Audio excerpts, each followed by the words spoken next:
ਵਾਹਿਗੁਰੂ ਜੀ ਕਾ ਖਾਲਸਾ ਵਾਹਿਗੁਰੂ ਜੀ ਕੀ ਫਤਿਹ। ਦੋ ਚੀਜ਼ਾਂ ਤੇ ਉਥਾਨਕਾ ਸੰਸਕ੍ਰਿਤ ਦਾ ਪਦ ਹੈ।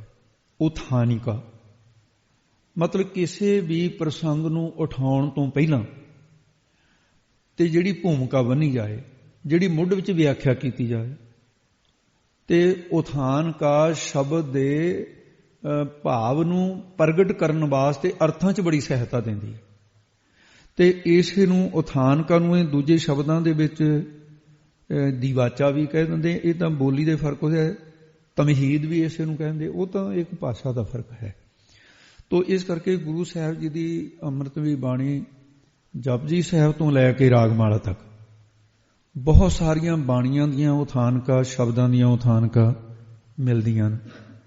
ਤੇ ਸੰਪਰਦਾਵਾਂ ਦੀ ਉਥਾਨਕਾ ਨੂੰ ਅਰਥਾਂ ਦੀ ਸਹਾਇਕ ਮੰਨ ਕੇ ਉਥਾਨਕਾ ਦੇ ਸਹਿਤ ਅਰਥ ਕੀਤੇ ਜਾਂਦੇ। ਤੋ ਇਸ ਕਰਕੇ ਗੁਰੂ ਗੋਬਿੰਦ ਸਿੰਘ ਸਾਹਿਬ ਨੇ ਵੀ ਫਿਰ ਉਥਾਨਕਾ ਜਿਹੜੀ ਸੀ ਜਪਜੀ ਸਾਹਿਬ ਦੀ, ਜੋ ਉੱਥੇ ਸੁਣਾਈ ਉਹ ਪ੍ਰਚਲਿਤ ਹੋਈ। ਤੇ ਗੁਰੂ ਗ੍ਰੰਥ ਸਾਹਿਬ ਦੇ ਅੰਦਰ ਜਿਹੜਾ ਜਪਜੀ ਸਾਹਿਬ ਹੈ ਅਤੇ ਜਪਜੀ ਸਾਹਿਬ ਦੇ ਜਿਵੇਂ ਗੁਰੂ ਗ੍ਰੰਥ ਸਾਹਿਬ ਦਾ ਮੁੱਢ ਜਪਜੀ ਸਾਹਿਬ, ਜਪਜੀ ਸਾਹਿਬ ਦਾ ਮੁੱਢ ਮੂਲ ਮੰਤਰ। ਇਸ ਕਰਕੇ ਮੂਲ ਮੰਤਰ ਤੇ ਜਪਜੀ ਸਾਹਿਬ ਦੀ ਵਿਆਖਿਆ ਜਿਹੜੀ ਹੈ ਲਗਭਗ ਸਾਂਝੀ ਜਿਹੀ ਹੋ ਜਾਂਦੀ ਹੈ। ਪਰ ਫਿਰ ਵੀ ਮੂਲ ਮੰਤਰ ਦੀ ਵਿਆਖਿਆ ਇੱਕ ਆਪਣਾ ਵੱਖਰਾ ਨਿਵੇਕਲਾ ਥਾਂ ਰੱਖਦੀ ਹੈ। ਜਪਜੀ ਸਾਹਿਬ ਦੀ ਉਥਾਨਕਾ ਥੋੜਾ ਜਿਹਾ ਫੇਰ ਨਿਵੇਕਲਾ ਥਾਂ ਹੋ ਜਾਂਦਾ, ਪਰ ਉਹ ਕਠਿਨ ਸਮਝਣਾ ਕਿਉਂਕਿ ਜਪਜੀ ਸਾਹਿਬ ਬਾਣੀ ਇੱਕ ਹੈ। ਤੇ ਮਹਾਰਾਜ ਸਾਹਿਬ ਸੱਚੇ ਪਾਤਸ਼ਾਹ ਸ੍ਰੀ ਗੁਰੂ ਨਾਨਕ ਦੇਵ ਜੀ ਮਹਾਰਾਜ, ਕਿਉਂਕਿ ਇਹ ਉਥਾਨਕਾ ਗੁਰੂ ਗੋਬਿੰਦ ਸਿੰਘ ਸਾਹਿਬ ਨੇ ਦਮਦਮਾ ਸਾਹਿਬ ਸੁਣਾਈ, ਤੇ ਇਸ ਕਰਕੇ ਪੰਥ ਖਾਲਸੇ ਦੀ ਚ ਪ੍ਰਚਲਿਤ ਹੋਈ। ਤੇ ਨਾਲ ਇਤਿਹਾਸਕ ਹਵਾਲੇ ਨੇ ਕਿ ਜਦੋਂ ਗੁਰੂ ਨਾਨਕ ਸਾਹਿਬ ਮਹਾਰਾਜ ਜੀ ਇਹਦੀ ਉਥਾਨਕਾ ਜਿਹੜੀ ਮੂਲ ਮੰਤਰ ਤੇ ਜਪਜੀ ਸਾਹਿਬ ਦੀ, ਤੇ ਉਹ ਅੱਗੇ ਚੱਲ ਕੇ ਨਿਖਰ ਜਾਏਗੀ ਵੀ ਆਹ ਮੂਲ ਮੰਤਰ ਦੀ ਇਹ ਸਮੁੱਚੇ ਨੂੰ। ਜਦੋਂ ਗੁਰੂ ਨਾਨਕ ਸਾਹਿਬ ਜੀ ਕਰਤਾਰਪੁਰ ਸਾਹਿਬ ਬਿਰਾਜਮਾਨ ਸਨ ਤੇ ਕਰਤਾਰਪੁਰ ਕਰਤਾ ਵਸੈ ਸੰਤਨ ਕੈ ਪਾਸ, ਬਾਬਾ ਬੁੱਢਾ ਸਾਹਿਬ ਵਰਗੇ ਸੰਤ ਉਹਨਾਂ ਦੇ ਕੋਲ ਕਰਤਾਰਪੁਰ ਦੇ ਵਿੱਚ ਨਿਵਾਸ ਗੁਰੂ ਸਾਹਿਬ ਨੇ ਰੱਖਿਆ। ਤੇ ਉਸ ਵੇਲੇ ਇੱਕ ਜਮਾਤ ਆਈ ਸੰਤਾਂ ਦੀ, ਬੈਰਾਗੀਆਂ ਦੀ ਜਮਾਤ। ਗੁਰੂ ਸਾਹਿਬ ਦੇ ਕੋਲ ਜਮਾਤਾਂ ਆਉਂਦੀਆਂ ਰਹਿੰਦੀਆਂ ਸੀ। ਕਦੇ ਸੰਨਿਆਸੀਆਂ ਦੀ ਜਮਾਤ ਆ ਗਈ, ਕਦੇ ਬੈਰਾਗੀਆਂ ਦੀ ਆ ਗਈ, ਕਦੇ ਵੈਸ਼ਨਾਂ ਦੀ ਜਮਾਤ ਆ ਗਈ, ਕਦੇ ਸਿੱਧਾਂ ਦੀਆਂ ਜਮਾਤਾਂ ਹੀ ਸਿੱਧ ਸਭਾ ਵਗੈਰਾ ਬੈਠੇ ਉਹਨਾਂ ਦੀ ਇਹ ਆਉਂਦੀਆਂ ਰਹਿੰਦੀਆਂ ਸੀ। ਪਰ ਸਿੱਧ ਤਾਂ ਹਟ ਗਏ ਸੀ ਕਿਉਂਕਿ ਮਹਾਰਾਜ ਨੇ ਸਮੇਰ ਪਰਬਤ ਜਾਂ ਹੋਰ ਸਾਰੀਆਂ ਇਹ ਜਾਣੇ। ਤਾਂ ਮਹਾਰਾਜ ਕੋਈ ਬੈਰਾਗੀਆਂ ਦੀ ਜਮਾਤ। ਗੁਰੂ ਨਾਨਕ ਸਾਹਿਬ ਜੀ ਬਹੁਤ ਆਪਣੇ ਆਨੰਦ ਵਿੱਚ ਰਹਿੰਦੇ ਸੀ। ਪਿਛਲੀ ਉਮਰ ਦੇ ਵਿੱਚ ਸੰਗਤ ਰੂਪ ਚ ਮਿਲਣਾ ਤੇ ਆਪ ਇਕਾਂਤ ਚ ਬਹੁਤ ਰਹਿੰਦੇ ਸੀ। ਉਹ ਬੈਰਾਗੀਆਂ ਦਾ ਜਿਹੜਾ ਮਹੰਤ ਸੀ, ਗੁਰੂ ਅੰਗਦ ਦੇਵ ਜੀ ਨੂੰ ਕਹਿਣ ਲੱਗਿਆ, ਕਹਿੰਦੇ ਗੁਰੂ ਕੇ ਸਿੱਖਾ। ਉਸ ਵੇਲੇ ਗੁਰੂ ਅੰਗਦ ਦੇਵ ਜੀ ਸੇਵਾ ਚ ਹਾਜ਼ਰ ਸੀ। ਭਾਈ ਬਾਲਾ ਆਪਣੇ ਘਰ ਚਲਿਆ ਗਿਆ, ਰਾਏ ਭੋਇੰ ਦੀ ਤਲਵੰਡੀ, ਮਰਦਾਨਾ ਸੰਸਾਰ ਤੋਂ ਵਿਦਾ ਹੋ ਗਿਆ।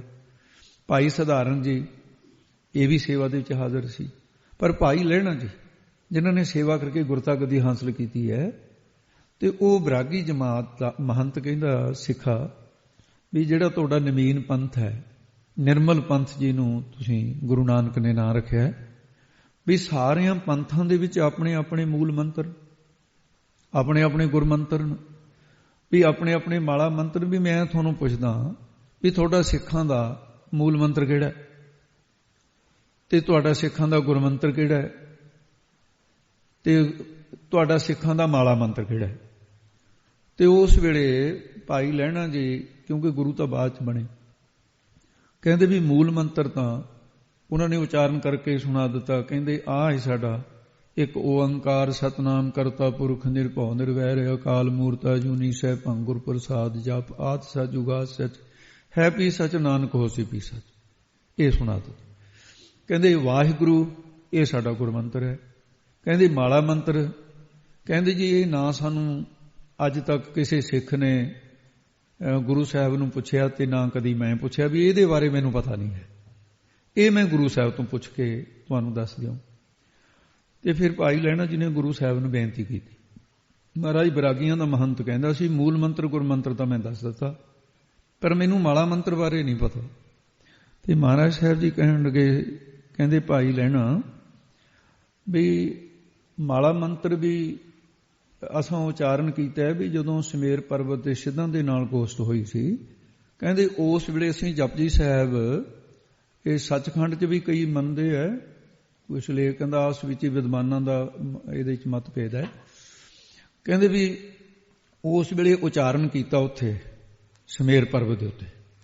ਜਪਜੀ ਸਾਹਿਬ ਸਾਰਾ ਹੀ ਮਾਲਾ ਮੰਤਰ ਹੈ ਇਹ, ਤੋ ਇਸ ਕਰਕੇ ਵੀ ਜਪਜੀ ਸਾਹਿਬ ਦੱਸ ਉਹਨਾਂ ਨੂੰ ਵੀ ਮਾਲਾ ਮੰਤਰ ਹੈ। ਇਹਦਾ ਫਿਰ ਗੁਰਮੁਖ ਪ੍ਰਕਾਸ਼ ਜੋ ਮਹਾਂਪੁਰਖਾਂ ਨੇ ਆਪਣੀ ਕਲਮ ਦੇ ਨਾਲ ਲਿਖਿਆ, ਆਪਣੀ ਰਸਨਾ ਤੋਂ ਉਚਾਰਨ ਕੀਤਾ, ਕਹਿੰਦੇ ਜਪਜੀ ਸਾਹਿਬ ਪੂਰੀ ਕਰਤਾਰਾ, ਗੁਰ ਅੰਗਦ ਪ੍ਰਤ ਪ੍ਰਭੂ ਉਚਾਰਾ, ਨੰਬਰਵਾਰ ਪੌੜੀ ਬਣਵਾਈ, ਪੂਰੇ ਕਿਆ ਕੀਆ ਸਭ ਪੂਰਾਈ, ਗੁਰ ਅੰਗਦ ਜੀ ਸੇਵਾ ਕਰਹੀ, ਗੁਰ ਨਾਨਕ ਆਗਿਆ ਮਨ ਸਿਰਹੀ, ਬੈਰਾਗੀ ਜਮਾਤ ਆਈ ਇੱਕ ਵਾਰੀ, ਮਾਲਾ ਮੰਤਰ ਬੂਝਿਓ ਤਿਨ ਭਾਰੀ। ਇਹ ਜਿਹੜੀ ਗੱਲ ਪਿੱਛੇ ਸੁਣ ਕੇ ਹਟਿਓ, ਸ੍ਰੀ ਅੰਗਦ ਗੁਰੂ ਨਾਨਕ ਪੁਛਾਏ। ਗੁਰੂ ਅੰਗਦ ਦੇਵ ਜੀ ਮਹਾਰਾਜ ਨੇ ਗੁਰੂ ਨਾਨਕ ਸਾਹਿਬ ਨੂੰ ਪੁੱਛਿਆ, ਸਤਿਗੁਰ ਜਪ ਸਾਹਿਬ ਮੁਖ ਗਾਏ, ਸਿੱਧਨ ਸੰਗ ਚਰਚਾ ਹਮ ਕੀਨੀ, ਤਿਵੇਂ ਉਚਾਰਾ ਜਪ ਪ੍ਰਵੀਨੀ। ਉਸ ਵੇਲੇ ਅਸੀਂ ਜਪਜੀ ਸਾਹਿਬ ਉਚਾਰਨ ਕੀਤਾ। ਤੇ ਇਹ ਬਾਣੀ ਜਿਹੜੀ ਹੈ ਮੂਲ ਰੂਪ ਦੇ ਗੁਰੂ ਨਾਨਕ ਸਾਹਿਬ ਨੇ ਸਮੇਰ ਪਰਬਤ ਦੇ ਉੱਤੇ ਸਿੱਧਾਂ ਨਾਲ ਚਰਚਾ ਕਰਦਿਆਂ ਜਿਹੜੀ ਉਚਾਰਨ ਕੀਤੀ, ਇਹਦੀ ਤਰਤੀਬ ਪੌੜੀਆਂ ਨੰਬਰਵਾਰ ਗੁਰੂ ਅੰਗਦ ਦੇਵ ਜੀ ਨੇ ਬਣਾਈਆਂ, ਤੇ ਨੰਬਰ ਜਿਹੜਾ ਪੌੜੀਆਂ ਦਾ 38 ਨੰਬਰ ਚੱਲੂਗਾ, ਯਾਨੀ 38 ਪੌੜੀਆਂ ਮਿਲਣਗੀਆਂ, ਸ਼ਬਦ 40 ਮਿਲਣਗੇ ਤੇ ਨੰਬਰਵਾਰ ਪੌੜੀਆਂ 38 ਮਿਲਣਗੀਆਂ। ਸੋਚਿਆ ਸੋਚ ਨਾ ਹੋਵੇ, ਇਹਦੇ ਅਖੀਰ ਵਿੱਚ ਏਕਾ ਲੱਗਿਆ ਵਾ ਮਿਲੂਗਾ, ਜਿਹੜਾ ਗਣਤ ਵਿਦਿਆ ਦਾ ਏਕ ਹੈ। ਇਦੋਂ ਬਾਅਦ ਨੰਬਰਵਾਰ ਪੌੜੀਆਂ ਜਤ ਭਾਰਾ ਧੀਰ ਸੁਨਿਆਰ ਦੇ ਅਖੀਰ ਵੀ ਜਾਓਗੇ ਤਾਂ ਉੱਤੇ 38 ਜੋੜ ਆ ਜਾਊਗਾ। ਤੇ ਇਸ ਕਰਕੇ 38 ਪੌੜੀਆਂ ਤੇ ਸ਼ਲੋਕ ਹੈ ਜਿਹੜਾ, ਉਹ ਇਸ ਗਿਣਤੀ ਤੋਂ ਗੁਰੂ ਸਾਹਿਬ ਨੇ ਬਾਹਰ ਰੱਖਿਆ। ਜਪਜੀ ਸਾਹਿਬ ਦਾ ਹਿੱਸਾ, ਇਹਦਾ ਮਤਲਬ ਇਹ ਨਹੀਂ ਜਪਜੀ ਸਾਹਿਬ ਦੇ ਸੰਪੂਰਨ 40 ਸ਼ਬਦ ਤਾਂ ਹੀ ਬਣਨਗੇ, ਜਿਵੇਂ 40 ਸ਼ੇਰ ਦਾ ਮਨ ਪੂਰਾ ਹੋ ਜਾਂਦਾ ਸੀ, ਤੇ 40 ਪੌੜੀਆਂ ਆਨੰਦ ਸਾਹਿਬ ਦੀਆਂ ਮਿਲਣਗੀਆਂ। ਮਹਾਰਾਜ ਨੇ ਇਹ ਪੂਰੇ ਦੀ ਗੱਲ ਪੂਰੇ 40 ਸ਼ਬਦਾਂ ਦੇ ਵਿੱਚ ਕੀਤੀ ਹੈ। ਮੂਰੇ ਮੂਲ ਮੰਤਰ ਸ਼ੁਰੂ ਦੇ ਵਿੱਚ, ਤੇ ਉਹ ਵੀ ਗਿਣਤੀ ਤੋਂ ਬਾਹਰ ਰੱਖਿਆ। 38 ਜਿਹੜੀ ਅੰਕ ਨੇ ਉਹਨਾਂ ਦੀ ਗਿਣਤੀ ਤੋਂ ਬਾਹਰ, ਨਾਨਕ ਹੋਸੀ ਵੀ ਸੱਚ ਤੱਕ। ਤੇ ਪਿਛਲਾ ਜਿਹੜਾ ਸ਼ਬਦ ਹੈ ਪਵਨ ਗੁਰੂ ਪਾਣੀ ਪੀਤਾ, ਇਹ ਵੀ ਗਿਣਤੀ ਤੋਂ ਬਾਹਰ। ਇਹ 40 ਪੌੜੀਆਂ ਦਾ ਸੰਪੂਰਨ ਜਪਜੀ ਸਾਹਿਬ ਜਿਹੜਾ ਹੈ ਨਾ, ਤੇ ਉਹ ਫਿਰ ਵਿਦਵਾਨਾਂ ਨੇ ਇਹਦੇ ਬਾਰੇ ਬਹੁਤ ਸਾਰੀਆਂ ਜਿਹੜੀਆਂ ਵਿਚਾਰਾਂ ਵੀ ਦਿੱਤੀਆਂ ਨੇ। ਤੇ ਉਹ ਡਾਕਟਰ ਮੋਹਨ ਸਿੰਘ ਹੈ, ਉਹਦੀ ਕੋਈ ਲਿਖੀ ਹੋਈ ਪੁਸਤਕ ਹੈ, ਤੇ ਉਹਦੇ ਵਿੱਚ ਵੀ ਇਹ ਹਵਾਲਾ ਦਿੱਤਾ ਗਿਆ ਹੈ।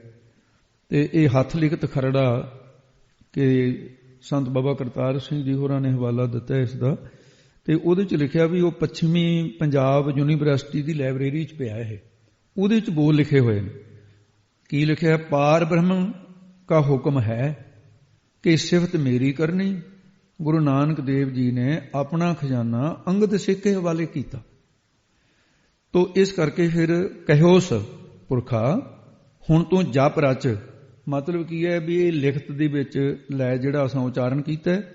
ਤਬ ਗੁਰੂ ਬਾਬੇ ਕੇ ਹਜ਼ੂਰ, ਗੁਰੂ ਅੰਗਦ ਬਾਬੇ ਦੀ ਬਾਣੀ ਦਾ ਜੋੜ ਬੰਧਿਆ ਜਪ ਕਾ 38 ਪੌੜੀਆਂ, ਇਹਦਾ ਹਵਾਲਾ ਮਿਲੇ। ਸੋ ਇਉਂ ਜਪਜੀ ਸਾਹਿਬ ਜਿਹੜਾ ਨਾ, ਤੇ ਉਹ ਸਤਿਗੁਰੂ ਮਹਾਰਾਜ ਸਾਹਿਬ ਨੇ ਸਮੇਰ ਪਰਬਤ ਦੇ ਉੱਤੇ ਇਹ ਜਪਜੀ ਸਾਹਿਬ ਦੀ ਉਥਾਨਕਾ, ਇਹਦੇ ਨਾਲ ਹੀ ਮੂਲ ਮੰਤਰ ਦੀ ਉਥਾਨਕਾ ਇਹਦੇ ਵਿੱਚ ਸਮਝਣੀ, ਇਹਦੇ ਅੰਤਰਭੂਤ ਹੈ। ਸ੍ਰੀ ਗੁਰੂ ਨਾਨਕ ਦੇਵ ਜੀ ਮਹਾਰਾਜ ਜਦੋਂ ਆਪ ਜੀ ਸੁਲਤਾਨਪੁਰ ਰਹੇ ਹੈ, ਤੇ ਉਸ ਵੇਲੇ ਮਹਾਰਾਜ ਸਾਹਿਬ ਜੀ ਦੀ ਉਮਰ ਲਗਭਗ 28 ਵਰ੍ਹਿਆਂ ਦੀ ਉਮਰ ਮਹਾਰਾਜ ਸਾਹਿਬ ਦੀ ਹੋ ਗਈ ਸੀ ਲਗਭਗ। ਤੇ ਉੱਥੇ ਮਹਾਰਾਜ ਸਾਹਿਬ ਦੀ 14 ਸਾਲ 9 ਮਹੀਨੇ 13 ਦਿਨ ਲਗਾਤਾਰ ਇੰਨਾ ਲੰਮਾ ਸਮਾਂ ਮਹਾਰਾਜ ਸਾਹਿਬ ਸੁਲਤਾਨਪੁਰ ਰਹੇ। ਭੈਣ ਨਾਨਕੀ ਆਪਣੇ ਪਿਤਾ ਦੇ ਕ੍ਰੋਧੀ ਸੁਭਾਅ ਨੂੰ ਜਾਣਦੀ ਸੀ ਵੀ ਬਚਪਨ ਦੇ ਵਿੱਚ ਮੇਰੇ ਵੀਰ ਦਾ ਇਹ ਅਰਸ਼ੀ ਵੀਰ ਹੈ, ਮੇਰਾ ਨਿਰੰਕਾਰ ਹੈ, ਪਿਤਾ ਜੀ ਨੂੰ ਸ਼ਰਧਾ ਨਹੀਂ ਚਪੇੜਾਂ ਮਾਰ ਦਿੱਤੀਆਂ ਸੀ, ਕਲੇਸ਼ ਰੱਖਦਾ, ਤੇ ਇਸ ਕਰਕੇ ਉਹ ਭੈਣ ਨਾਨਕੀ ਦੇ ਕੋਲੇ ਆ ਕੇ ਰਹੇ। ਤੇ ਉੱਥੇ ਦਾ ਫਿਰ ਇਹ ਵਿਚਾਰ ਹੁੰਦਾ ਹੈ ਕਿ ਮਹਾਰਾਜ ਸਾਹਿਬ ਨੇ ਜਿਵੇਂ 13 ਤੋਲਣ ਦੇ ਤੇ ਇਹ ਕੌਤਕ ਕੀਤੇ, ਕਾਜ਼ੀ ਨੂੰ ਉਪਦੇਸ਼ ਦਿੱਤਾ ਮਸੀਤ ਵਿੱਚ, ਤੇ ਨਵਾਬ ਦੌਲ ਖਾਨ ਦੇ ਕੋਲ ਬਾਰ-ਬਾਰ ਗਿਣਨ ਤੋਂ ਵਾਧਾ ਹੀ ਨਿਕਲਦਾ ਰਿਹਾ। 760 ਰੁਪਏ ਦੀ ਗੱਲ 2-3 ਵਾਰੀ ਇਹ ਗਿਣਤੀਆਂ ਮਿਣਤੀਆਂ ਹੋਈਆਂ, ਇਤਿਹਾਸ ਹੈ ਸਾਰਾ। ਤੇ ਇੱਕ ਦਿਨ ਦੀ ਵਾਰਤਾ ਹੈ ਕਿ ਮਹਾਰਾਜ ਸਾਹਿਬ ਜੀ ਬੇਈ ਨਦੀ 'ਚ ਹਰ ਰੋਜ਼ ਇਸ਼ਨਾਨ ਕਰਦੇ ਸੀ। ਇੱਕ ਸਿੱਖ ਭਗੀਰਥ ਬਹੁਤ ਨੇੜੇ ਰਿਹਾ, ਇਹ ਤੋਂ ਬਿਨਾਂ ਹੋਰ ਕੌਣ ਹੋ ਸਕਦਾ ਸਿੱਖ? ਭਾਵੇਂ ਹੋਰ ਵੀ ਹੋ ਸਕਦਾ, ਪਰ ਉਸ ਵੇਲੇ ਭਗੀਰਥ ਦੀ ਗੱਲ ਆਉਂਦੀ ਹੈ। ਭਾਈ ਭਗੀਰਥ ਅੰਮ੍ਰਿਤ ਵੇਲੇ ਮਹਾਰਾਜ ਸਵਾ ਪਹਿਰ ਰਾਤ ਰਹਿੰਦੀ ਜਾਂ ਪਹਿਰ ਰਾਤ ਰਹਿੰਦੀ, ਇਹ ਮਹਾਰਾਜ ਨੇ ਮਰਜ਼ਾਦਾ ਬੰਨੀ ਸਿੱਖਾਂ ਵਾਸਤੇ। ਆਪ ਇਸ਼ਨਾਨ ਕਰਕੇ ਬੇਈ ਨਦੀ ਦੇ ਵਿੱਚ ਫਿਰ ਸੱਚੇ ਪਾਤਸ਼ਾਹ ਧਿਆਨ ਪ੍ਰੈਣ ਹੋ ਜਾਂਦੇ। ਹੁਣ ਉਹਨਾਂ ਨੇ ਬੇਰੀ ਦੀ ਦਾਤਣ ਕੀਤੀ, ਜਿਸ ਦਿਨ ਦਾ ਜ਼ਿਕਰ ਹੈ। ਬੇਰੀ ਦੀ ਦਾਤਣ ਕਰਕੇ ਮਹਾਰਾਜ ਨੇ, ਆਮ ਕਰਕੇ ਤਾਂ ਇਹ ਅਸੂਲ ਹੈ ਵੀ ਦਾਤਣ ਕਰਨ ਤੋਂ ਬਾਅਦ ਉਹਨੂੰ ਪਾੜ ਕੇ ਦਾਤਣ ਨੂੰ ਸੁੱਟ ਦਿੱਤਾ ਜਾਂਦਾ ਹੈ, ਵੀ ਕੋਈ ਇਹਨੂੰ ਅਣਜਾਣਪਣੇ 'ਚ ਜਾਂ ਕਿਸੇ ਤਰ੍ਹਾਂ ਵੀ ਇਹਦਾ ਵੀ ਉਹਨੂੰ ਕੋਈ ਆਪਣੇ ਮੂੰਹ 'ਚ ਨਾ ਪਾ ਲਵੇ, ਕੋਈ ਇਸੇ ਦਾ ਮੁਰਲਾ ਹਿੱਸਾ ਵੱਢ ਕੇ ਗਾਹਾਂ ਨਾ ਦਾਤਣ ਕਰ ਲਵੇ, ਵੀ ਇਹ ਝੂਠ ਦੀ ਵੀ ਗੱਲ ਸੀ ਇਹਦੇ 'ਚ, ਉਹਨੂੰ ਪਾੜ ਕੇ ਛੱਡ ਦੇਣਾ। ਤੇ ਉਸ ਦਿਨ ਮਹਾਰਾਜ ਨੇ ਦਾਤਣ ਨਹੀਂ ਪਾੜੀ, ਗੁਰੂ ਨਾਨਕ ਸਾਹਿਬ ਨੇ।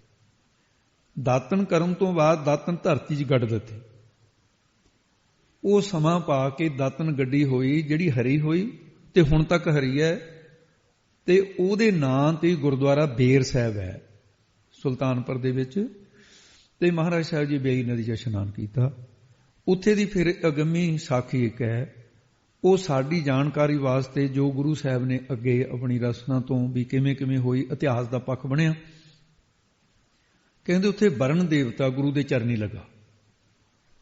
ਹੁਣ ਵਰਨ ਦੇਵਤਾ ਕੋਈ ਇਹ ਨਹੀਂ ਵੀ ਪਾਣੀ ਜਿਹੜਾ ਹੈ ਨਾ, ਇਹ ਠੀਕ ਹੈ ਵੀ ਪਾਣੀ ਦੇ ਉੱਤੇ ਜਿਹੜਾ ਜਿਉਂਦਾ ਜਾਗਦਾ ਦੇਵਤਾ, ਧਰਤੀ ਦੇ ਉੱਤੇ, ਅੰਨ ਦੇ ਉੱਤੇ, ਅੱਗ ਦੇ ਉੱਤੇ, ਇਹ ਤਾਂ ਦੇਵਤੇ ਮੰਨੇ ਨੇ। ਅੰਨ ਦੇਵਤਾ, ਪਾਣੀ ਦੇਵਤਾ, ਬਸੰਤਰ ਦੇਵਤਾ ਲੂਣ। ਫਿਰ ਤਰਕਸ਼ੀਲ ਕਿਉਂ ਇਸ ਤਰ੍ਹਾਂ ਦੀ? ਇਹ ਕਿਸੇ ਦੀ ਗੱਲ ਮੰਨਣ ਯੋਗ ਨਹੀਂ। ਵਰਨ ਦੇਵਤਾ ਜਿਹਦੀ ਸਾਰੀ ਪਾਣੀ ਦੇ ਉੱਤੇ ਜ਼ਿੰਮੇਵਾਰੀ ਨਿਰੰਕਾਰ ਨੇ ਲਾਈ, ਉਹ ਚਰਨੀ ਲੱਗਾ, ਕਹਿਣ ਲੱਗਾ ਕਿ ਗਰੀਬ ਨਵਾਜ਼, ਮੇਰੀ ਬੇਨਤੀ ਹੈ ਵੀ ਮੈਨੂੰ ਅਕਾਲ ਪੁਰਖ ਦਾ ਹੁਕਮ ਹੋਇਆ ਵੀ ਤੂੰ ਉੱਥੇ ਨੇੜੇ ਰਹਿ ਰਿਹਾ, ਵੀ ਮੇਰਾ ਸੁਨੇਹਾ ਦਿਓ ਵੀ ਮੇਰੇ ਕੋਲ ਆਉਣ। ਸਿੱਧਾ ਸੁਨੇਹਾ ਆਕਾਸ਼ਬਾਣੀ ਗੁਰੂ ਨਾਨਕ ਸਾਹਿਬ ਨੂੰ ਵੀ ਹੋ ਸਕਦੀ ਸੀ। ਗੁਰੂ ਨਾਨਕ ਸਾਹਿਬ ਖੁਦ ਪਰਮੇਸ਼ਰ ਦਾ ਰੂਪ, ਆਪ ਵੀ ਸਿੱਧੇ ਜਾ ਸਕਦੇ। ਇਹ ਸਾਡੇ ਲਈ ਸਾਖੀ ਬਣਾਈ ਮਹਾਰਾਜ ਨੇ ਵੀ ਕਿਵੇਂ ਕਿਵੇਂ ਵਾਰਤਾ ਹੋਈ, ਜਿਵੇਂ ਬੱਚਿਆਂ ਨੂੰ ਬਾਤਾਂ ਪਾਈ ਦੀਆਂ। ਤੇ ਉੱਥੇ ਫਿਰ ਮਹਾਰਾਜ ਸਾਹਿਬ ਜੀ ਕਹਿਣ ਲੱਗੇ ਕੋਈ ਨਹੀਂ, ਤੇਰਾ ਸੁਨੇਹਾ ਮਨਜ਼ੂਰ ਹੈ। ਮਹਾਰਾਜ ਸਾਹਿਬ ਜੀ ਬੇਈ ਨਦੀ ਚੋਂ ਗੋਤਾ ਮਾਰ ਕੇ ਫਿਰ ਉਹ ਵਰਨ ਦੇਵਤੇ ਬੇਨਤੀ ਮੰਨ ਕੇ ਸਰੀਰੇ ਲੋਪ ਕਰ ਦਿੱਤਾ ਮਹਾਰਾਜ ਨੇ। ਤੇ ਸਰੀਰ ਲੋਪ ਕਰਕੇ ਮਹਾਰਾਜ ਸਾਹਿਬ ਜੀ ਸੱਚਖੰਡ ਪਹੁੰਚੇ, ਜਿਹੜਾ ਅਗੰਮੀ ਦੇਸ਼ ਹੈ। ਸੱਚਖੰਡ ਬਸਿਆ ਨਿਰੰਕਾਰ, ਤੇ ਉੱਥੇ ਬੈਠ ਕੇ ਕਰ ਕਰ ਵੇਖੇ ਨਜ਼ਰ ਨਿਹਾਲ। ਮਹਾਰਾਜ ਸਾਹਿਬ ਉੱਤੇ ਹਾਜ਼ਰ ਹੋਏ ਤੇ ਗਰੀਬ ਨਵਾਜ਼ ਸਤਿਗੁਰੂ ਨੂੰ ਨਮਸਕਾਰ ਕੀਤੀ। ਹੁਣ ਇੱਥੇ ਇੱਕ ਗੱਲ ਸਮਝਣ ਦੀ ਲੋੜ ਹੈ, ਆਪੇ ਹਰ ਇੱਕ ਰੰਗ ਹੈ, ਆਪੇ ਬਹੁ ਰੰਗੀ। ਨਿਰੰਕਾਰ ਵੀ ਆਪੇ, ਗੁਰੂ ਨਾਨਕ ਵੀ ਆਪ ਹੀ ਹੈ। ਹੁਣ ਆਪ ਹੀ ਸਵਾਲ ਕਰਦਾ, ਆਪ ਹੀ ਉੱਤਰ ਦਿੰਦਾ। ਇਹ ਪਰਮੇਸ਼ਰ ਦੀ ਅਗੰਮੀ ਖੇਡ ਹੈ। ਅਨਕਰੂਪ ਖਿਨ ਮੈਂ ਕੁਦਰਤ ਧਾਰਦਾ। ਕਹਿਣ ਲੱਗੇ ਹੇ ਨਾਨਕ, ਤੇ ਤੁਹਾਨੂੰ ਤਾਂ ਭੇਜਿਆ ਸੀ ਜਗਤ ਦੀ ਕਲਿਆਣ ਵਾਸਤੇ, ਤੁਸੀਂ ਤਾਂ ਦੁਕਾਨਾਂ ਜਾਂ ਖੇਤੀਆਂ, ਇਹ ਤਾਂ ਕੰਮ ਸੰਸਾਰ ਕਰੇ ਰਿਹਾ ਹੈ, ਤੁਹਾਨੂੰ ਤਾਂ ਪ੍ਰਚਾਰ ਕਰਨ ਲਈ ਭੇਜਿਆ, ਤੁਸੀਂ ਆਰੰਭ ਕਿਉਂ ਨਹੀਂ ਕੀਤਾ ਉਹ ਕਾਰਜ ਹੁਣ ਦੇ? ਕਹਿੰਦੇ ਮਹਾਰਾਜ ਮੈਂ ਇਸ ਕਰਕੇ ਨਹੀਂ ਆਰੰਭ ਕੀਤਾ ਵੀ ਤੁਹਾਡੀ ਬਣਾਈ ਹੋਈ ਮਰਿਆਦਾ 'ਚ ਫਰਕ ਨਾ ਪੈ ਜਾਏ। ਕਹਿੰਦੇ ਕੀ? ਕਹਿੰਦੇ ਤੁਸੀਂ ਮਰਿਆਦਾ ਬਣਾਈ ਹੈ ਵੀ ਜਿਹੜਾ ਨਿਗੁਰਾ ਬੰਦਾ ਹੈ ਉਹ ਉਪਦੇਸ਼ ਨਹੀਂ ਦੇ ਸਕਦਾ। ਤੇ ਨਿਰੰਕਾਰ ਨੇ ਕਿਹਾ ਤੁਹਾਨੂੰ ਤਾਂ ਅਸੀਂ ਜਨਮ ਤੋਂ ਗੁਰੂ ਸਰੂਪ ਵਿੱਚ ਹੀ ਪ੍ਰਗਟ ਕੀਤਾ, ਤੁਸੀਂ ਤਾਂ ਜਨਮ ਤੋਂ ਗੁਰੂ ਹੈ। ਕਹਿੰਦੇ ਮਹਾਰਾਜ ਆਪ ਜੀ ਦਾ ਵਚਨ ਸੱਤ ਹੈ, ਪਰ ਸੰਸਾਰ ਦੇ ਵਿੱਚ ਇਹ ਗੱਲ ਗੁੱਝੀ ਰਹਿ ਜਾਊਗੀ, ਤੇ ਇਸ ਕਰਕੇ ਮਰਿਆਦਾ ਹੋਣੀ ਜ਼ਰੂਰੀ ਹੈ। ਤੇ ਕਹਿੰਦੇ ਫਿਰ ਮਾਤਲੋਕ ਦੇ ਵਿੱਚ ਤਾਂ ਕੀ ਪੂਰੇ ਸੰਸਾਰ, ਜਿੱਥੇ ਤੱਕ ਮੇਰੀ ਸ੍ਰਿਸ਼ਟੀ ਸਾਜੀ ਹੋਈ ਹੈ, ਨਿਰੰਕਾਰ ਨੇ ਕਿਹਾ ਵੀ ਤਿੰਨਾਂ ਲੋਕਾਂ 14 ਭਵਨਾਂ ਦੇ ਵਿੱਚ ਕਰੋੜਾਂ ਬ੍ਰਹਮੰਡਾਂ 'ਚ ਥੋਤੋਂ ਵੱਡਾ ਕੋਈ ਨਹੀਂ। ਗੁਰੂ ਤਾਂ ਵੱਡੇ ਨੂੰ ਧਾਰਨ ਕੀਤਾ ਜਾਂਦਾ। ਅਸੀਂ ਤੁਹਾਨੂੰ ਸਭ ਤੋਂ ਵੱਡਾ, ਔਰ ਗੁਰਬਾਣੀ ਦੇ ਪ੍ਰਮਾਣੇ ਸਭ ਤੋਂ ਵੱਡਾ ਸਤਿਗੁਰੂ ਨਾਨਕ, ਸਭ ਸ਼ਬਦ ਹੈ। ਕਹਿੰਦੇ ਜਿੱਡੇ ਵੱਡੇ ਤੁਸੀਂ ਹੋ, ਉੱਡਾ ਵੱਡਾ ਤਾਂ ਗੁਰੂ ਤੁਹਾਡਾ ਫਿਰ ਹੋਰ ਨਹੀਂ ਕੋਈ ਹੋ ਸਕਦਾ, ਮੈਂ ਹੀ ਹੋ ਸਕਦਾ। ਨਿਰੰਕਾਰ ਕਹਿੰਦੇ ਇਸ ਕਰਕੇ ਗੁਰੂ ਦੀਕਸ਼ਾ ਮੈਂ ਤੁਹਾਨੂੰ ਦੇਣਾ, ਤੇ ਤੁਸੀਂ ਨਿਰਸੰਦੇਹ ਕਹੋ ਕਿ ਮੇਰਾ ਗੁਰੂ ਨਿਰੰਕਾਰ ਹੈ। ਮਹਾਰਾਜ ਸਾਹਿਬ ਸੱਚੇ ਪਾਤਸ਼ਾਹ ਨੇ ਫਿਰ ਨਿਰੰਕਾਰ ਨੇ ਧੁਨ ਉਚਾਰ ਕੀਤੀ, ਜਿਹੜਾ ਨਿਰਾਕਾਰ ਹੈ। ਕਹਿਣ ਲੱਗੇ ਹੇ ਨਾਨਕ, ਲੈ ਮੈਂ ਤੈਨੂੰ ਹੁਣ ਦੀਕਸ਼ਾ ਦੇਣਾ, ਤੇ ਇਹ ਸੁਣ ਸਾਂਝ। ਉਸ ਵੇਲੇ ਨਿਰੰਕਾਰ ਨੇ ਬੋਲਿਆ ਤੇ ਇੱਕ ਓੰਕਾਰ ਸਤਨਾਮ, ਜਿਹੜਾ ਹੁਣੇ ਪਾਠ ਸੁਣ ਕੇ ਹਟੇ ਤੁਸੀਂ, ਕਰਤਾ ਪੁਰਖ ਨਿਰਭਉ ਨਿਰਵੈਰ ਅਕਾਲ ਮੂਰਤ ਅਜੂਨੀ ਸਹਿ ਭੰਗ ਗੁਰ ਪ੍ਰਸਾਦ। ਨਾਲ ਇਹ ਕਹਿ ਕੇ ਵੀ ਜਾ ਤੈਨੂੰ ਗੁਰੂ ਦੀ ਪ੍ਰਸਾਦ ਕਿਰਪਾ ਵੀ ਦਿੱਤੀ ਨਾਲ, ਗੁਰੂ ਨਾਨਕ ਸਾਹਿਬ ਨੂੰ ਕਹਿ ਦਿੱਤਾ, ਇਹ ਤੇਰੇ ਤੇ ਕਿਰਪਾ ਵੀ ਦਿੱਤੀ ਨਾਲ। ਹੁਣ ਇੱਥੇ ਤੱਕ ਮੂਲ ਮੰਤਰ ਦਾ ਜਿਹੜਾ ਇਹ ਸ਼ਬਦ ਹੈ, ਇੱਥੇ ਤੱਕ ਇਹ ਗੁਰੂ ਨਾਨਕ ਸਾਹਿਬ ਮਹਾਰਾਜ ਨੂੰ ਨਿਰੰਕਾਰ ਤੋਂ ਮਿਲਿਆ। ਇਹ ਗੁਰੂ ਨਾਨਕ ਸਾਹਿਬ ਦੀ ਰਚਨਾ ਨਹੀਂ ਹੈ, ਇਹ ਰਚਨਾ ਨਿਰੰਕਾਰ ਦੀ ਹੈ, ਸੱਚਖੰਡ ਦੀ। ਤੇ ਸਤਿਗੁਰੂ ਮਹਾਰਾਜ ਸਾਹਿਬ ਜੀ ਨੇ ਉਸ ਅਗੰਮੀ ਤੇ ਉਸ ਦਰਬਾਰ ਦੇ ਅੰਦਰ ਗਰੀਬ ਨਿਵਾਜ ਸਤਿਗੁਰੂ ਮਹਾਰਾਜ ਸਾਹਿਬ ਵੀ ਹੱਥ ਜੋੜੇ ਸਨ ਤੇ ਫਿਰ ਆਪਣੇ ਮਨ ਨੂੰ ਕਹਿੰਦੇ ਨੇ, ਉੱਥੇ ਖੜੇ ਕਹਿੰਦੇ ਜਪ, ਹੇ ਮਨਾ ਗੁਰੂ ਨੇ ਕਿਰਪਾ ਕਰ ਦਿੱਤੀ ਹੈ, ਕਿਰਪਾ ਤਾਂ ਹੀ ਬਣੀ ਰਹੇਗੀ ਜੇ ਤੂੰ ਇਹਨੂੰ ਜਪਦਾ ਰਹੇਗਾ, ਕਿਉਂਕਿ ਇਹ ਜਪਣ ਯੋਗ ਹੈ। ਮੰਤਰ ਕਿਸ ਦਾ? ਆਦ ਸੱਚ ਜੁਗਾਦ ਸੱਚ ਹੈ ਵੀ ਸੱਚ ਨਾਨਕ ਹੋਸੀ ਵੀ ਸੱਚ। ਇੱਥੇ ਤੱਕ ਗੁਰੂ ਨਾਨਕ ਸਾਹਿਬ ਨੇ ਜਪ ਤੋਂ ਲੈ ਕੇ ਹੋਸੀ ਵੀ ਸੱਚ ਤੱਕ ਸੱਚਖੰਡ ਦੇ ਵਿੱਚ ਗੁਰੂ ਨਾਨਕ ਸਾਹਿਬ ਨੇ ਉਚਾਰਨ ਕੀਤਾ ਹੈ ਸ਼ਬਦ। ਤਾਂ ਉਸ ਵੇਲੇ ਮਹਾਰਾਜ ਸਾਹਿਬ ਜੀ ਨੇ, ਅਕਾਲ ਪੁਰਖ ਨੇ ਖੁਸ਼ ਹੋ ਕੇ ਕਿਹਾ, ਕਹਿੰਦੇ ਹੇ ਨਾਨਕ ਬਈ ਤੁਸੀਂ ਜਿਹੜਾ ਇਹ ਸੱਚਖੰਡ ਦੇ ਵਿੱਚ ਆਪਣੀ ਰਸਨਾ ਤੋਂ ਉਚਾਰਨ ਕੀਤਾ ਹੈ ਤੇ ਮੇਰੇ ਸ਼ਬਦ ਸੁਣਨ ਤੋਂ ਬਾਅਦ ਮੇਰੀ ਕਿਰਪਾ ਨਾਲ ਤੁਹਾਨੂੰ ਜਿਹੜੀ ਬਾਣੀ ਸਫੁਰਨ ਹੋਈ ਹੈ, ਕਹਿੰਦੇ ਮੈਂ ਤੁਹਾਡੀ ਰਸਨਾ ਤੋਂ ਕਿਸੇ ਜਾਮੇ 'ਚ ਵੀ ਬਾਣੀ ਉਚਾਰਨ ਕਰੋਗੇ ਤੇ ਜਿਹੜੀ ਇਸ ਤੋਂ ਬਾਅਦ ਹੋਰ ਬਾਣੀ ਵੀ ਉਚਾਰਨ ਕਰੋਗੇ, ਤੁਹਾਡੀ ਰਸਨਾ ਤੋਂ ਉਚਾਰਨ ਕੀਤੀ ਹੋਈ ਬਾਣੀ ਪੜ੍ਹਨ ਵਾਲਿਆਂ ਨੂੰ, ਸੁਣਨ ਵਾਲਿਆਂ ਨੂੰ, ਉਹਨਾਂ ਦੇ ਜਨਮਾਂ ਜਨਮਾਤਰਾਂ ਦੇ ਪਾਪ ਮਿਟਣਗੇ। ਬਾਣੀ ਸੱਚਖੰਡ ਦੇ ਵਿੱਚ ਉਹ ਸਿੱਖ ਨੂੰ ਲੈ ਜਾਇਆ ਕਰੇਗੀ। ਪਰ ਵਿਸ਼ੇਸ਼ ਕਰਕੇ ਤੁਸੀਂ ਧਿਆਨ ਦੇ ਕੇ ਸੁਣੋ ਕਿ ਤੁਸਾਂ ਤਾਂ ਜਪਣਾ ਗੁਰਪ੍ਰਸਾਦ ਤੱਕ, ਕਿਉਂਕਿ ਤੁਸੀਂ ਮੇਰੇ ਸਿੱਖ ਹੋ। ਜਿਹੜੇ ਤੁਹਾਡੇ ਸਿੱਖ ਹੋਣਗੇ ਉਹ ਫਿਰ ਤੁਹਾਡਾ ਸੱਚਖੰਡ ਦੇ ਵਿੱਚ ਉਚਾਰਨ ਕੀਤਾ ਸੰਪੂਰਨ, ਮੇਰੇ ਵਾਲੇ ਨੂੰ ਵੀ ਤੇ ਤੁਹਾਡੇ ਉਚਾਰਨ ਕਰਨ ਵਾਲੇ, ਕਿਉਂਕਿ ਤੁਹਾਡੇ ਸਿੱਖ ਨੂੰ ਉਹ ਸਾਰਾ ਸੰਪੂਰਨ ਮੂਲ ਮੰਤਰ ਇੱਥੇ ਤੱਕ ਜਪਣਗੇ। ਉਹਨਾਂ ਦੇ ਜਨਮਾਂ ਜਨਮਾਤਰਾਂ ਦੇ ਪਾਪ ਮੇਟ ਕੇ ਜਿੱਥੇ ਤੁਸੀਂ ਸੱਚਖੰਡ 'ਚ ਖੜੇ ਹੋ, ਕਹਿੰਦੇ ਇਹ ਮੂਲ ਮੰਤਰ ਸੱਚਖੰਡ 'ਚ ਇੱਥੇ ਹੀ ਲਾਇਆ ਆਇਆ ਕਰੇਗਾ ਉਹਨਾਂ ਨੂੰ, ਜਿਹੜੇ ਇਹਦਾ ਜਾਪ ਕਰਨਗੇ। ਸੋ ਇਸ ਕਰਕੇ ਮੂਲ ਮੰਤਰ ਜਿਹੜਾ ਮਹਾਰਾਜ ਸਾਹਿਬ ਸੱਚੇ ਪਾਤਸ਼ਾਹ ਨੇ ਸੱਚਖੰਡ ਦੇ ਵਿੱਚ ਇਹ ਉਚਾਰਨ ਕੀਤਾ ਤੇ ਇਹਦੇ ਵਿੱਚ 13 ਵਿਸ਼ੇਸ਼ਣ ਰੱਖੇ ਮਹਾਰਾਜ ਸਾਹਿਬ ਨੇ। 13 ਜਿਹੜੇ ਵਿਸ਼ੇਸ਼ਣ ਤੇ ਉਹਦੇ ਵਿੱਚ ਸਾਰੇ ਅਰਥਾਂ ਦੇ ਵਿੱਚ ਉਹ ਆ ਜਾਣੇ ਨੇ ਜਦੋਂ ਅੱਗੇ ਅਰਥਾਂ ਦੀ ਲੜੀ ਸ਼ੁਰੂ ਹੋਊਗੀ। ਫਿਰ ਗੁਰੂ ਗ੍ਰੰਥ ਸਾਹਿਬ ਦੇ 'ਚ ਇਹ ਨਿਯਮ ਰੱਖਿਆ ਵੀ ਗੁਰਪ੍ਰਸਾਦ ਤੱਕ ਜਿਹੜਾ ਨਿਰੰਕਾਰ ਨੇ ਗੁਰੂ ਨਾਨਕ ਸਾਹਿਬ ਮਹਾਰਾਜ ਨੂੰ ਇਹ ਸ਼ਬਦ ਦਿੱਤਾ ਤੇ ਗੁਰੂ ਨਾਨਕ ਸਾਹਿਬ ਨੇ ਤਾਂ ਉੱਥੇ ਤੱਕ ਜਾ, ਉਦੋਂ ਬਾਅਦ ਸਾਰੇ ਗੁਰੂ ਨਾਨਕ ਹੋਸੀ ਪੀ ਸੱਚ ਤੱਕ ਜਪਦੇ ਰਹੇ। ਤੇ ਮਹਾਰਾਜ ਸਾਹਿਬ ਜੀ ਨੇ ਅੱਗੇ ਇਸੇ ਗੁਰਪ੍ਰਸਾਦ ਤੱਕ ਇਹਨੂੰ ਰੱਖਿਆ ਮਹਾ ਮੰਤਰ। ਇਹਦੇ ਵਿੱਚ 4 ਰੂਪ ਮੰਗਲਾਂ ਦੇ ਬਣਾ ਦਿੱਤੇ ਮਹਾਰਾਜ ਨੇ।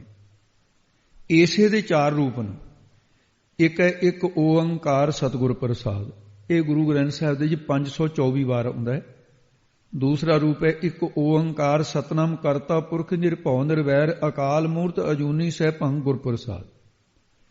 ਇਹ ਜਿਹੜਾ ਸਾਰਾ ਹੈ ਇਹ 32 ਵਾਰ ਆਉਂਦਾ ਹੈ।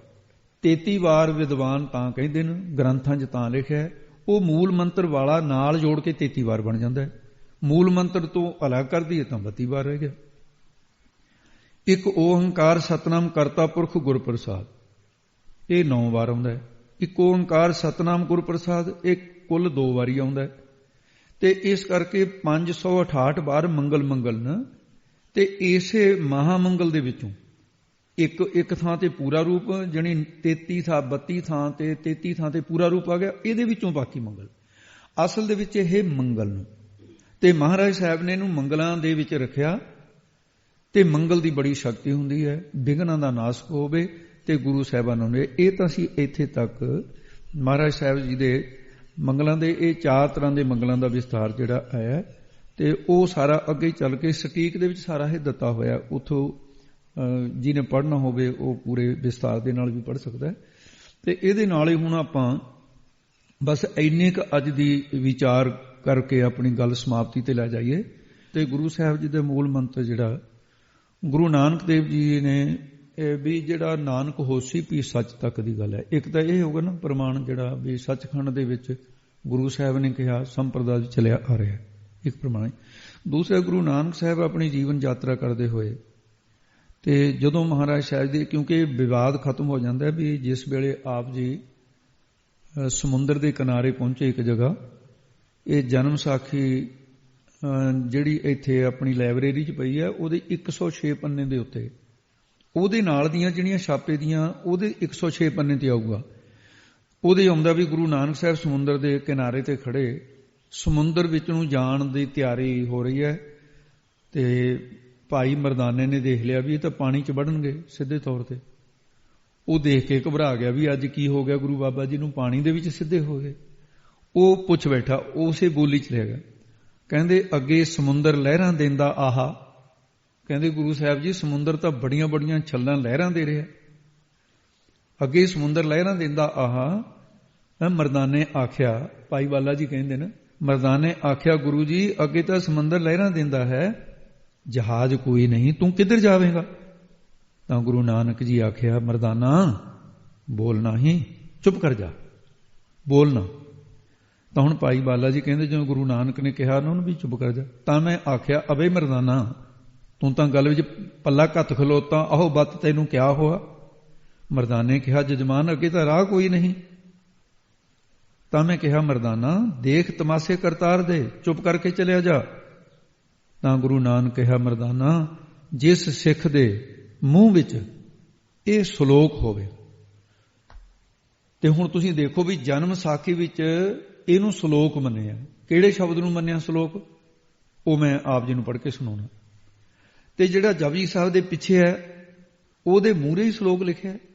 ਇੱਥੇ ਮੂਹਰੇ ਸ਼ਲੋਕ ਇਸ ਕਰਕੇ ਨਹੀਂ ਸੀ ਲਿਖ ਸਕਦੇ ਵੀ ਉਹ ਇਹਦੀ ਰਚਨਾ ਜਿਹੜੀ ਹੈ ਜਦੋਂ ਹੋਈ ਤਾਂ ਉਸ ਵੇਲੇ ਇੱਕ ਓੰਕਾਰ ਤੋਂ ਲੈ ਕੇ ਗੁਰਪ੍ਰਸਾਦ ਤੱਕ ਨਿਰੰਕਾਰ ਨੇ ਕੀਤੀ। ਜੇ ਮੂਹਰੇ ਸ਼ਲੋਕ ਸ਼ਬਦ ਲਿਖਦੇ ਸੀ ਤਾਂ ਨਿਰੰਕਾਰ ਦੀ ਮਰਿਆਦਾ ਦੇ ਵਿੱਚ ਫਿਰ ਫਰਕ ਪੈਂਦਾ ਸੀ।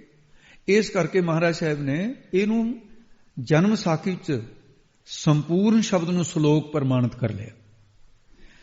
ਤੇ ਕਹਿੰਦੇ ਜਿਹੜੇ ਸਿੱਖ ਦੇ ਮੂੰਹ ਵਿੱਚ ਇਹ ਸ਼ਬਦ ਹੋਇਆ ਉਹ ਕੀ ਹੈ? ਇੱਕ ਓੰਕਾਰ ਸਤਨਾਮ ਕਰਤਾ ਪੁਰਖ ਨਿਰਭਉ ਨਿਰਵੈਰ ਅਕਾਲ ਮੂਰਤ ਅਜੂਨੀ ਸੈਭੰ ਗੁਰਪ੍ਰਸਾਦ ਜਪ ਆਦਿ ਸੱਚ ਜੁਗਾਦ ਸੱਚ ਹੈ ਪੀ ਸੱਚ ਨਾਨਕ ਹੋਸੀ ਵੀ ਸੱਚ। ਤੇ ਫਿਰ ਇਹ ਸ਼ਬਦ ਮਹਾਰਾਜ ਸਾਹਿਬ ਜੀ ਪੜ੍ਹ ਕੇ ਕਹਿੰਦੇ ਜਿਹੜੇ ਸਿੱਖ ਦੇ ਮੂੰਹ ਵਿੱਚ ਇਹ ਸ਼ਲੋਕ ਹੋਵੇਗਾ ਅਤੇ ਪੜ੍ਹਦਾ ਜਾਵੇਗਾ, ਜਿਤਨੀ ਸੁਣੇਗੀ ਤਿਤਨੀ ਪਾਰ ਲੰਘੇਗੀ। ਮਰਦਾਨਾ ਤੁਸੀਂ ਮੇਰੇ ਪਿੱਛੇ ਚਲੇ ਆਵੋ। ਤਾਂ ਅੱਗੇ ਗੁਰੂ ਜੀ, ਪਿੱਛੇ ਮੈਂ ਤੇ ਮਰਦਾਨਾ। ਇਹ ਭਾਈ ਬਾਲਾ ਜੀ ਕਹਿੰਦੇ ਨੇ, ਕਹਿੰਦੇ ਜਿਉਂ ਧਰਤੀ ਤੇ ਚੱਲ ਆਵਦੇ ਆਹੇ ਤਿਵੇਂ ਸਮੁੰਦਰ ਤੇ ਚਲੇ ਜਾਈਏ। ਤਾਂ ਮਰਦਾਨਾ ਗੁਰੂ ਜੀ ਨੂੰ ਆਖਣ ਲੱਗਾ, ਜੀ ਤਉ ਤੇ ਖੁਦਾਏ ਵਿੱਚ ਭੇਦ ਕਛ ਨਹੀਂ, ਤੇਰੇ ਤੇ ਰੱਬ ਚ ਹੁਣ ਭੇਦ ਨਹੀਂ ਹੋਏ। ਗੁਰੂ ਨਾਨਕ ਕਿਹਾ ਚੁੱਪ ਮਰਦਾਨਾ, ਚੁੱਪ ਕਰ ਜਾ। ਮਹਾਰਾਜ ਕਹਿੰਦੇ ਵੀ ਇਹ ਸ਼ਬਦ ਮਹਾਰਾਜ ਵਡਿਆਈ ਦਾ ਸੁਣਦੇ ਨਹੀਂ ਸੀ। ਹਾਂ, ਮਰਦਾਨਾ ਹੱਸ ਕੇ ਕਹਿੰਦਾ, ਮਰਦਾਨੇ ਆਖਿਆ ਜੀ ਹੁਣ ਡਰ ਸਾਨੂੰ ਕਿਹਦਾ, ਇਹ ਮੈਂ ਤਾਂ ਸੱਚ ਹੀ ਕਹਿ ਰਿਹਾ। ਤੇ ਉਹ ਕਹਿੰਦੇ ਵੀ ਜਿਵੇਂ ਧਰਤੀ ਤੇ ਤੁਰੇ ਜਾਂਦੇ ਨਾ, ਕਹਿੰਦੇ ਇਸ ਤਰ੍ਹਾਂ ਪਾਣੀ ਦੇ ਉੱਤੇ ਤੁਰਦੇ ਗਏ। ਤੇ ਇਹ ਮੂਲ ਮੰਤਰ ਦਾ ਇਦੋਂ ਵੱਡਾ ਹੁਣ ਤੁਸੀਂ ਦੱਸੋ ਵੀ ਹੋਰ ਕੀ ਸਬੂਤ ਹੋ ਦਿੱਤਾ ਜਾਊਗਾ। ਤਾਂ ਇਸ ਤੋਂ ਬਾਅਦ ਗੁਰੂ ਸਾਹਿਬ ਦੇ ਦੋ ਸਪੁੱਤਰ ਬਾਬਾ ਸ੍ਰੀ ਚੰਦ ਸਾਹਿਬ, ਬਾਬਾ ਲక్ష్ਮੀ ਦਾਸ ਜੀ, ਬਾਬਾ ਸ੍ਰੀ ਚੰਦ ਸਾਹਿਬ ਦੀ ਸੰਪਰਦਾ ਦੇ ਵਿੱਚ ਗੁਰਦੁਆਰਾ ਸਾਹਿਬ ਲਹਿਰ ਚੱਲਣ ਤੋਂ ਪਹਿਲਾਂ, ਸ਼੍ਰੋਮਣੀ ਗੁਰਦੁਆਰਾ ਪ੍ਰਬੰਧਕ ਕਮੇਟੀ ਹੋਂਦ ਆਉਣ ਤੋਂ ਪਹਿਲਾਂ ਇਹਨਾਂ ਦੇ ਸਾਰੇ ਮਹਾਤਮਾ ਨਾਨਕ ਹੋਸੀ ਵੀ ਸਤਾ ਮੂਲ ਮੰਤਰ ਪੜ੍ਹਦੇ ਸੀ। ਹੁਣ ਤਾਂ ਸੋਹੰਗ ਦਾ ਜਾਪ ਹੋ ਗਿਆ, ਇੱਥੇ ਬਹੁਤ ਫਰਕ ਪੈ ਗਿਆ। ਉਦਾਸੀਨ ਸੰਪਰਦਾ ਦੇ ਵਿੱਚ ਪੂਜਾ ਪੁਜਤਾ ਦਾ ਜੇ ਗੁਰੂ ਗ੍ਰੰਥ ਸਾਹਿਬ ਤੋਂ ਬਿਨਾਂ ਨਹੀਂ ਸੀ ਮੰਨਦੇ ਹੁੰਦੇ। ਹੁਣ ਦੀ ਨਹੀਂ ਗੱਲ, ਪੁਰਾਣੇ ਸਮੇਂ। ਤੇ ਬਾਬਾ ਲక్ష్ਮੀ ਦਾਸ ਜੀ ਤੋਂ ਗੁਰੂਕੁਲ ਚੱਲੀ, ਲੈ ਕੇ ਉਹਨਾਂ ਦੀ 17ਵੀਂ ਪੀੜ੍ਹੀ ਬਾਬਾ ਸਰਬਜੋਤ ਸਿੰਘ ਜੀ ਤੱਕ ਮੂਲ ਮੰਤਰ ਨਾਨਕ ਹੋਸੀ ਵੀ ਸੱਚ ਤੱਕ ਹੁਣ ਤੱਕ ਪੜ੍ਹਦੇ ਆ ਰਹੇ ਹੈ। ਇਹੀ ਅੱਗੇ ਦੱਸਦੇ ਹੈ। ਤੇ ਇਸ ਕਰਕੇ ਇਹ ਵੱਡੇ ਸਬੂਤ। ਤੇ ਗੁਰੂ ਨਾਨਕ ਸਾਹਿਬ ਜੀ ਦੇ ਪਹਿਲੇ ਸਿੱਖ ਬਾਬਾ ਬੁੱਢਾ ਸਾਹਿਬ ਜੀ ਹੋਏ ਨੇ, ਉਹਨਾਂ ਦੀ ਬੰਸ ਹੁਣ ਤੱਕ ਅੱਜ ਵੀ ਜਾ ਕੇ ਉਹਨਾਂ ਨੂੰ ਪੁੱਛੋ, ਉਹ ਕਹਿਣਗੇ ਬਾਬਾ ਬੁੱਢਾ ਸਾਹਿਬ ਤੋਂ ਲਾ ਕੇ ਨਾਨਕ ਹੋਸੀ ਸੱਚ ਤੱਕ ਜਪਦੇ ਚ ਪਾਉਂਦੇ ਆ ਰਹੇ ਹਨ। ਤੇ 6ਵੇਂ ਪਾਤਸ਼ਾਹ ਦੇ ਆਨੰਦ ਸਿੰਘ ਭਾਈ ਵਿਧੀ ਚੰਦ ਜੀ ਹੋਏ, ਤੇ ਉਹ ਵਿਧੀ ਚੰਦ ਦੇ ਨਾਂ ਤੇ ਦਲ ਪੰਥ ਬਾਬਾ ਵਿਧੀ ਚੰਦ ਦੇ ਨਾਂ ਤੇ ਸੰਪਰਦਾ ਚੱਲੀ, ਨਿਹੰਗ ਸਿੰਘ ਸੰਪਰਦਾ। ਤੇ ਉਹ ਸਾਰੀ ਸੰਪਰਦਾ ਦੇ ਜਿੰਨੇ ਗੁਰਮੁਖ ਗਿਆਨੀ ਸਿੰਘ, ਜਿੰਨੇ ਜਥੇਦਾਰ ਇਹ ਪੜ੍ਹਨ ਪੜਾਉਂਦੇ, ਉਹਨਾਂ ਨੇ ਵੀ ਇੱਥੇ ਤੱਕ ਮਿਲਿਆ। ਸ੍ਰੀ ਗੁਰੂ ਗੋਬਿੰਦ ਸਿੰਘ ਮਹਾਰਾਜ ਤੋਂ ਬਰੋ ਸਾਹਿਬ ਪੰਜਾਂ ਪਿਆਰਿਆਂ ਦੇ ਵਿੱਚ ਸਭ ਤੋਂ ਪਹਿਲਾਂ ਸੀਸ ਦੇਣ ਵਾਲੇ ਭਾਈ ਦਇਆ ਸਿੰਘ, ਉਹਨਾਂ ਤੋਂ ਅੱਗੇ ਹੋਤੀ ਮਰਦਾਨ ਸੰਪਰਦਾ ਚੱਲੀ, ਰਾੜਾ ਸਾਹਿਬ ਸੰਪਰਦਾ, ਤੇ ਇਹ ਸਾਰੀਆਂ ਸੰਪਰਦਾ ਵਿੱਚ ਨਾਨਕ ਹੋਸੀ ਵੀ ਸੱਚ ਤੱਕ ਮੰਨਿਆ। ਗੁਰੂ ਗੋਬਿੰਦ ਸਿੰਘ ਸਾਹਿਬ ਦੇ ਨਿਕਟ ਵਰਤੀਆਂ ਦੇ ਚੋਂ ਵਿਦਿਆ ਪ੍ਰਾਪਤ ਕਰਨ ਵਾਲੇ ਭਾਈ ਮਨੀ ਸਿੰਘ ਸਾਹਿਬ, ਬਾਬਾ ਦੀਪ ਸਿੰਘ ਸਾਹਿਬ, ਇਹ ਦੋਨਾਂ ਤੋਂ ਜੋੜੀਆਂ ਟਕਸਾਲਾਂ ਚੱਲੀਆਂ। ਹੁਣ ਤੱਕ ਬਾਬਾ ਦੀਪ ਸਿੰਘ ਤੋਂ ਲੈ ਕੇ ਭਾਈ ਮਨੀ ਸਿੰਘ ਸਾਹਿਬ ਤੋਂ ਲੈ ਕੇ ਇਹ ਸੰਪਰਦਾਵਾਂ ਦੇ ਨਾਨਕ ਹੋਸੀ ਵੀ ਸੱਚ ਤੱਕ ਮੂਲ ਮੰਤਰ ਪੜ੍ਹਾਇਆ ਜਾਂਦਾ ਹੈ। ਤੇ ਇਸ ਤੋਂ ਬਾਅਦ ਪੰਥ ਖਾਲਸੇ ਦੀ ਪੁਰਾਤਨ ਜਥੇਬੰਦੀ ਨਿਹੰਗ ਸਿੰਘ ਸੰਪਰਦਾ, ਨਿਹੰਗ ਸਿੰਘ ਸੰਪਰਦਾਵਾਂ ਦੇ ਵਿੱਚ ਅੱਜ ਤੱਕ ਸਾਰਿਆਂ ਦਲ ਪੰਥਾਂ ਦੇ ਵਿੱਚ ਨਾਨਕ ਹੋਸੀ ਵੀ ਸੱਚ, ਨਾਨਕਸਰ ਸੰਪਰਦਾ, ਨਾਨਕ ਹੋਸੀ ਵੀ ਸੱਚ ਮੰਨਦੇ ਹੈ। ਬਾਬਾ ਅਤਰ ਸਿੰਘ ਜੀ ਮਸਤਵਾਣੀ ਸੰਪਰਦਾ, ਉਹਨਾਂ ਨੇ ਵੀ ਨਾਨਕ ਹੋਸੀ ਵੀ ਸੱਚ ਤੱਕ ਮੰਨਿਆ। ਸੇਵਾ ਪੰਥੀ ਸੰਪਰਦਾ ਮੂਲ ਮੰਤਰ ਨਾਨਕ ਹੋਸੀ ਵੀ ਸੱਚ ਤੱਕ ਮੰਨਿਆ। ਤੇ ਬਾਬਾ ਗੁਰਮੁਖ ਸਿੰਘ ਤੋਂ ਕਾਰ ਸੇਵਾ ਦੀ ਸੰਪਰਦਾ ਚੱਲੀ, ਨਾਨਕ ਹੋਸੀ ਵੀ ਸੱਚ ਤੱਕ ਮੰਨਿਆ। ਤੇ ਜਿਉਂਦਾ ਜਾਗਦਾ ਸਬੂਤ ਜਿਹੜਾ ਹੈ, ਤੇ ਜਗ ਦਾ ਜਿਹੜਾ ਸੰਸਾਰ ਦਾ ਸਿੱਖਾਂ ਦਾ ਕੇਂਦਰੀ ਸਥਾਨ ਹਰਿਮੰਦਰ ਸਾਹਿਬ ਹੈ, ਉਹਦੀ ਕੰਧ ਦੇ ਉੱਤੇ ਸਾਹਮਣੇ ਤੇ ਗੁਰੂ ਕਾਲ ਤੋਂ ਭਾਈ ਰਣਜੀਤ ਸਿੰਘ ਨੇ, ਜਿਹੜਾ ਮਹਾਰਾਜਾ ਰਣਜੀਤ ਸਿੰਘ ਨੇ ਤਾਂ ਸੋਨੇ ਦੇ ਪੱਤਰੇ ਚਾੜੇ ਆ, ਪਰ ਇਹ ਉਸ ਵੇਲੇ ਤੋਂ ਗੁਰੂ ਸਾਹਿਬ ਦੇ ਵੇਲੇ ਤੋਂ ਹੀ ਲਿਖਿਆ ਹੋਇਆ ਮੂਲ ਮੰਤਰ। ਤੇ ਨਹੀਂ ਉਹ ਮਹਾਰਾਜੇ ਦੀ ਕੀ ਮਜਾਲ ਸੀ ਵੀ ਆਪਣੇ ਕੋਲੋਂ ਕੋਈ ਘਾਟ ਸੋਨਾ ਚਾੜਿਆ ਉਹਨੇ। ਇਹ ਨਹੀਂ ਵੀ ਗੁੰਮਜ਼ ਕੋਲੋਂ ਬਣਾਤਾ, ਗੁੰਮਜ਼ੀਆਂ ਕੋਲੋਂ ਬਣਾਤੀਆਂ, ਜੋ ਕੁਝ ਬਣਿਆ ਉਹ ਪਹਿਲਾਂ ਹੀ ਬਣਿਆ ਸੀ। ਫਿਰ ਹਰਿਮੰਦਰ ਸਾਹਿਬ ਦੇ ਅੰਦਰ 4 ਥਾਂ ਤੇ ਅੰਦਰ ਲਿਖਿਆ ਨਾਨਕ ਹੋਸੀ ਵੀ ਸੱਚ ਤੱਕ ਮੂਲ ਮੰਤਰ।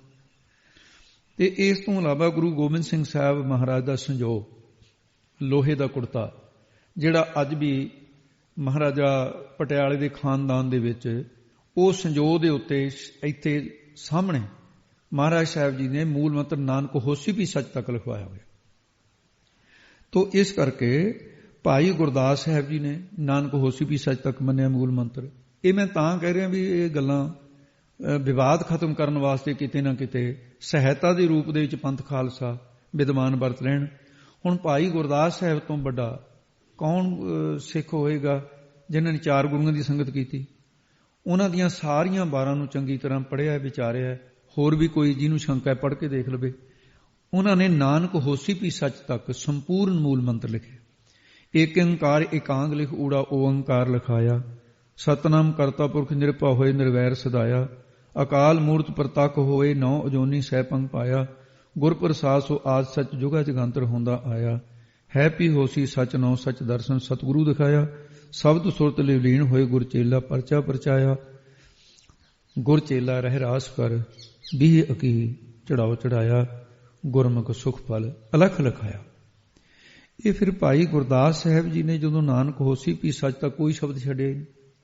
ਆਪਣੀ ਰਚਨਾ ਵਿੱਚ ਉਹਨਾਂ ਨੇ ਗੁਰ ਪ੍ਰਸਾਦ ਤੱਕ ਮੁਕੰਮਲ ਸ਼ਬਦ ਕਿਤੇ ਵੀ ਨਹੀਂ ਲਿਖਿਆ ਮਿਲਦਾ।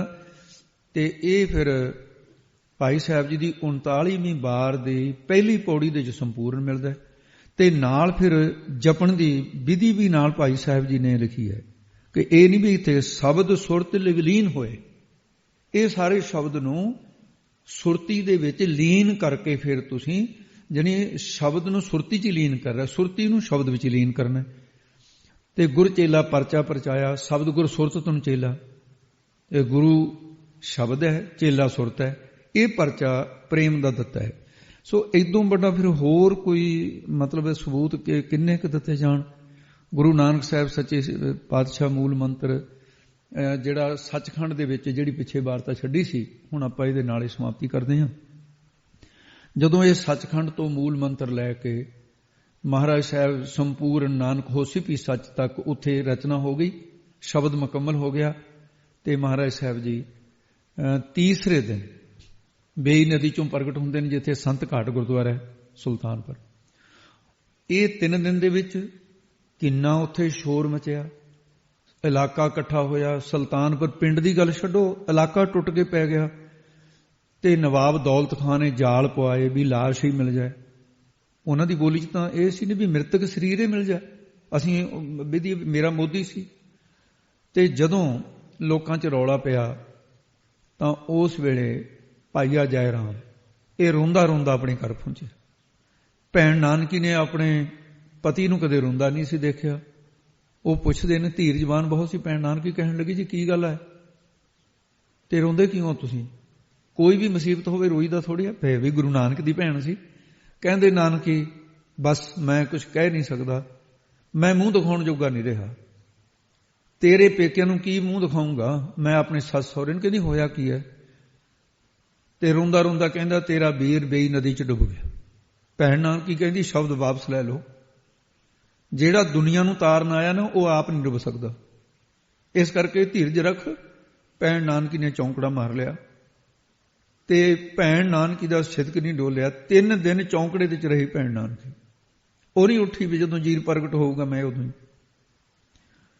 ਤੇ ਭਾਈ ਭਗੀਰਥ ਮਹਾਰਾਜ ਨੇ ਕਿਹਾ ਸੀ, ਸਿੱਖਾ ਖੜ, ਮੈਂ ਇਸ਼ਨਾਨ ਕਰਕੇ ਵਾਪਸ ਆਉਣਾ।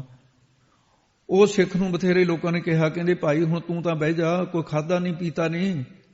ਉਹਦੀ ਤਾਂ ਜਿਹਦੇ ਕੱਪੜੇ ਲਈ ਖੜਾ ਉਹਦੀ ਤਾਂ ਲਾਸ਼ ਵੀ ਨਹੀਂ ਮਿਲੀ। ਉਹ ਕਹਿੰਦਾ ਵੀ ਮੈਂ ਨਹੀਂ ਸੁਣਨਾ ਚਾਹੁੰਦਾ, ਮੈਨੂੰ ਖੜਨ ਦਾ ਹੁਕਮ ਹੈ, ਸਾਰੀ ਜ਼ਿੰਦਗੀ ਇੱਥੇ ਰਹੂੰਗਾ ਕੱਪੜੇ ਲੈ ਕੇ, ਕਿਉਂਕਿ ਮੇਰਾ ਮਾਲਕ ਆਊਗਾ। ਇਹ ਸਿਦਕ ਹੈ।